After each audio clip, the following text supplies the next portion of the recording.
Coach, catching back up, a little bit of a break, but you had competitions both in Las Vegas and at George Mason this weekend, and then a duel coming up on Thursday at VMI, first SoCon duel.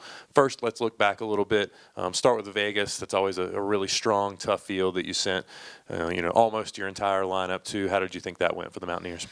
Well, I thought, obviously going into that tournament, we knew it was going to be a lot of great competition. I mean, there was just really every guy at that tournament is either nationally ranked or right on the verge of being nationally ranked. So there's no easy matches in Vegas, but it also helps prepare our guys for the end of the year. They know what level they've got to be at the NCAA tournament to be competitive and give themselves a chance to get on the podium.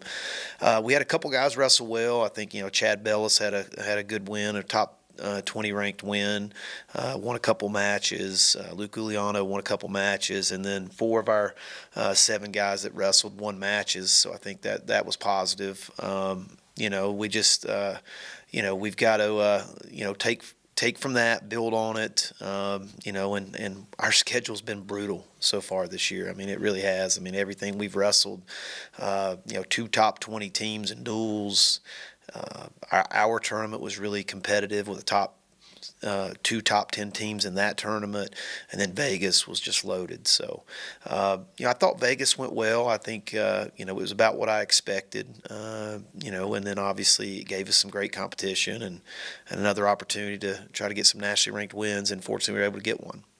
With a younger team going out to get to travel to a place like that, and whether you taste success or you learn some hard lessons, what is it like for some of the younger guys to get to go through something like that?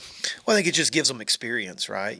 Being in a tournament that has a lot of the best guys in the country there, guys that you're going to see on the stage on Saturday night at the NCAA tournament. I think being in those tournaments and being around that kind of competition, it obviously prepares you for the future. And we, like you mentioned, we've got a lot of young guys in our lineup, now. And so for some of those guys, it's just gaining experience and, hopefully one day seeing themselves being successful in those moments.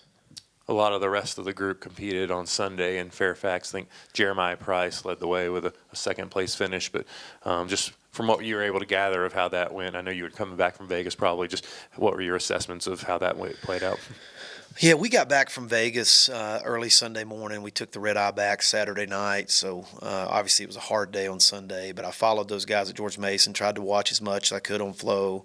And I felt like for the most part our guys had a good showing at George Mason, and some of those guys are probably going to be in our starting lineup. So, it was important to see how they did and to follow those results. As you mentioned, I thought Jeremiah Price had a pretty good tournament, fell just short by 1 point in the finals. But I think he's learning. He's progressing. He's getting better. Stefan Monkery had a good tournament, placed 4th. And then we had, I think, overall maybe 7, 8 placers of the group we took up there, which I thought was pretty good. So I think those guys gained some valuable experience, got some good tough matches, and hopefully improve from that as well. As you head into Thursday's dual opener or SoCon dual opener at VMI, I guess how would you kind of assess the state of the team, and what are you looking for in some of those spots where maybe there's a couple guys vying for positions that you're looking for to stand out in some of those spots?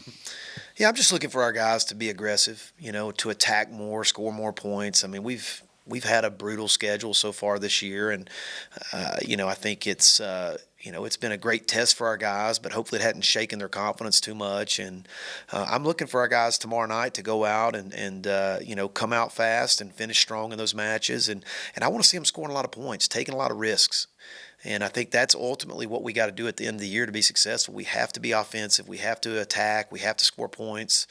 And we have capable guys. I mean, I'm really confident in the guys we have. We just got to get back to wrestling our style, believing in ourselves, believing in our abilities, and believing that the schedule we've had so far has been extremely tough and is going to battle test us for the end of the year.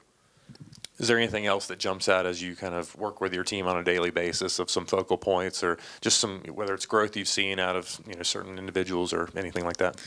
Well, I think for us, it's also being smart about our training. Right now we're finishing up exams today here in Boone, and we've had a hard semester thus far with the hurricane and missing a little bit of preseason with that, and then obviously having a couple of injuries, key injuries so far this season, and then just a really tough schedule on top of that.